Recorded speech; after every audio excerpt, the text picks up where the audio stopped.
Welcome back to Taweelah Gang to another video.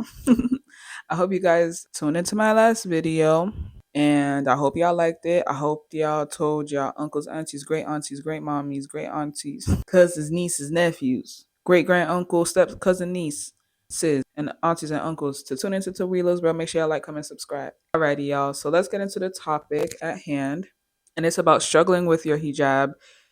Well, me struggling with my hijab even though I've been one for almost 2 decades. Started wearing my hijab when I was 11. So let's see, just make sure I ain't speaking crazy now. Oh, 15 years, still almost 2 decades. I've been wearing my hijab for about 15 years now, maybe going on 16 years. And even though I have been wearing it for so long, I still struggle with it. Struggling with it is similar to how your faith in Islam goes up and down. I'm not showing too much neck. All right, let's just get into the topic. So, as you can see by my title, I will be speaking on struggling with my hijab, even though I've been wearing it for about 15 years now. I struggle with it in the sense that I don't want to take it off, but it's like, damn, I wish I didn't have to wear it because it's like I want to go outside. I want to go to the gym and just wear gym wear. I don't want to have to find and scope the scenery out and scope the land out for an all girls gym. I just want to go to the gym. I don't want to be fully dressed when I go to the gym. I want to just wear a two-piece and be at the gym. I don't want to have to wear a long sleeve shirt or a big oversized shirt and then tight pants and this and the third. I want to just be like the rest of the girls, but I can't be that because I have to think about which hijab I'm gonna wear. I have to make sure I'm dressing modestly. Sometimes I wish that I could just go get like a blowout or struggling with the fact that I have to have my hair braided down before I could wear my hijab because your hijab, as a black girl that has 4C hair, my hijab does not look nice when it's all puffy. I need seamless pleats in my hijab. I need it to be down. I always have to think about my hijab. I know it's a sacrifice, but I always have to think about my hijab. Same way, I always have to think about the fact that I'm Muslim, which is not wrong. I have to think about that, right? But it's like when I try to pursue new opportunities, when I try to step out of the box, when I try to do something new, I'm a hijabi. Immediately when they see me, I'm a hijabi. It's not all the time I want someone to recognize that I'm Muslim. It's not that I'm not proud of it, but it's like, damn, give me a minute. I can do this being Muslim or even though I'm Muslim, I can still do this. They will pursue me being the best candidate for a role. And then when I'm on the Zoom call, it's like, oh, hijabi, she can't do this. Another thing is that they expect me to be soft spoken. They expect me to not have my own, what's that word I'm looking for? They expect me to not have my own voice or be able to stand up for myself because I wear my headscarf. They immediately assume that we're timid or she don't talk back to nobody at home or she stay in the house. She don't do nothing. Girl, I be outside. You don't know me. Respectfully. I be outside respectfully in respectful spaces. And it's like, I'm going to speak up. You're talking crazy. Who you talking to? Because it ain't me. That's nothing to and then being immediately assuming that I'm some extremely pure girl because I have my hijab on, which is, I don't know. It's just a, you don't know me, girl. You do not know me, boy. Not to say that I'm out here being all crazy, but this idea that every hijabi is pure, I don't know, it's weird because I'm just a regular human being, just like you. Muslim men don't have to go out every day and be recognized that they're Muslim men, unless they're wearing a jilbab, unless they have a little tint in their beard, or they got a kufi on, or unless their pants are folded up above their ankle. They don't have to go out every day and face the fact that everyone recognizes them as Muslim. But as hijabis, we do. And it'd be hard for me sometimes because, damn, I just want to go in there and be recognized as a human and just leave. But no, I walk in there. Oh, wow, it's a Muslim lady in here. Not only that, oh, wow, it's a black Muslim lady in here. Triple threat. I haven't gotten certain opportunities because I'm black and I'm Muslim. I don't appreciate that.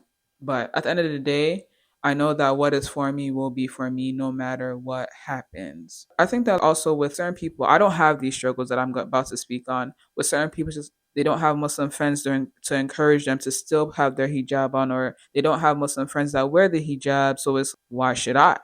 In my community, we don't. right? Or they don't have Muslim friends to hang out with and keep and encourage them. Or I see her every day. She too, she's waking up every day. She's wearing her hijab and they're interacting with other hijabis to speak on these issues. Because I had this conversation with one of my friends, and these are some of the points that we spoke on. You need people that look like you to continue going in your life. You need people that share similar qualities and morals with you in order to continue pursuing these morals and qualities. Because it is true. Some birds of the same feather flock together. It is true.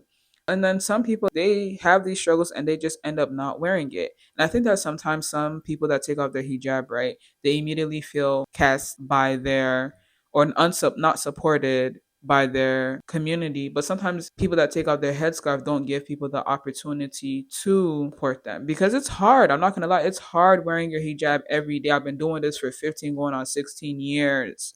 It is so hard. It's not an easy sacrifice to keep to every day. And then sometimes your hijab changes. Sometimes you don't want to cover your neck. Sometimes you want to tie it up. Sometimes you want to just let it be pleated down. I enjoy wearing my hijab the most when it's very free. But obviously, when with certain events and certain things, I like to tie it down and embrace the elegance that the hijab does give me.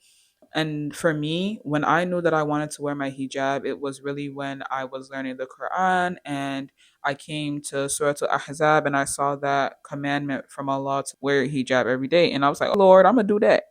And especially with me just knowing growing up that we just had to wear it, I finally found the eye in the Quran, and that resonated with me. That stuck with me forever. And that's why I continue to wear my hijab, because just because you grew up being told to wear your hijab doesn't mean that when you become an adult, you're going to want to always wear it. And I do think that it's important to recognize the people that we take influence from, right? Sometimes we have influencers taking off their hijab, but it's really truly their struggle. But they also have to realize that they do have an influence, right? If I were to do something, I have to recognize that I have an influence, whether it be small or big. But so we love the big one, not the little one. Don't play now. Big stepper, don't play. But I have to recognize that I have influence on the people that are watching and taking my content, and I am going to be held accountable for whatever it is that I encourage you to do.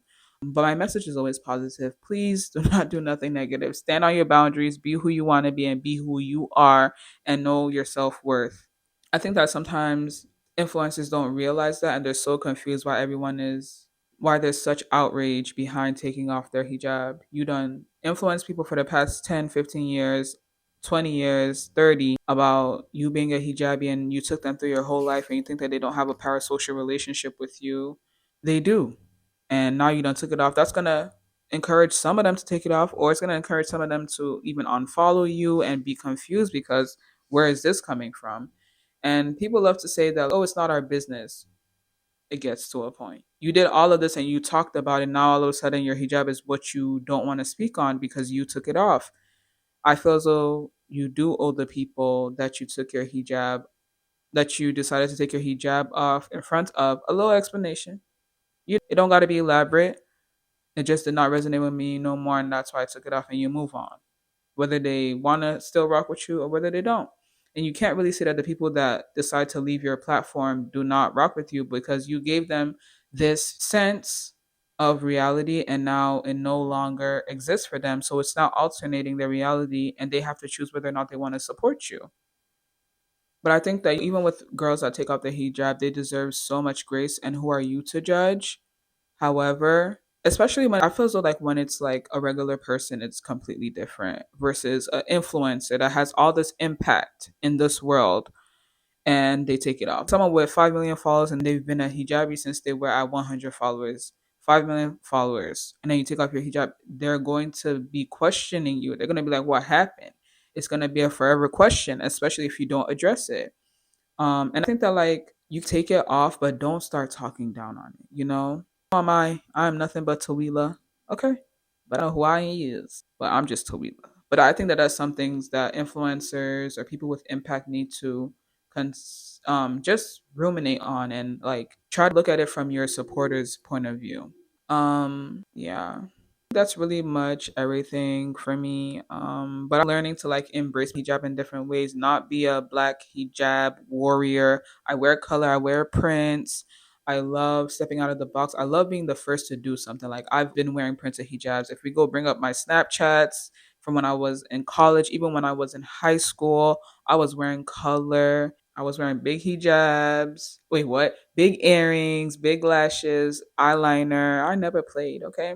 And I also hate this fact that like birthday we can't express ourselves. Excuse me. I wear color out here. I wear the prettiest dresses. I like to do what I want to do. Just because I'm a hijabi doesn't mean I cannot express myself. I don't know. Like each own. Be conservative as much as you want to, but me, it's a free world out here. Freedom of expression, baby. Okay. Okay. It's a lot of talking I done did. I hope that you get something positive away from this. And if I am wrong in anything that I have said, I pray that Allah forgives me for my shortcomings. I recognize that it was shaitan, it was not me. I want everyone to wear their hijab and I want everyone to get to a point where they're comfortable even making that transition. We also have to think about the people that don't wear their hijab and they're looking to wear their hijab. When they see that someone took it off and it's like, damn, do I really want to put it on and then take it off? Because I do I want to put give them grace. Give everybody grace. But yeah. Y'all like this video and make sure y'all tune in for the next one. Make sure you like, comment, subscribe. No bars. Mwah.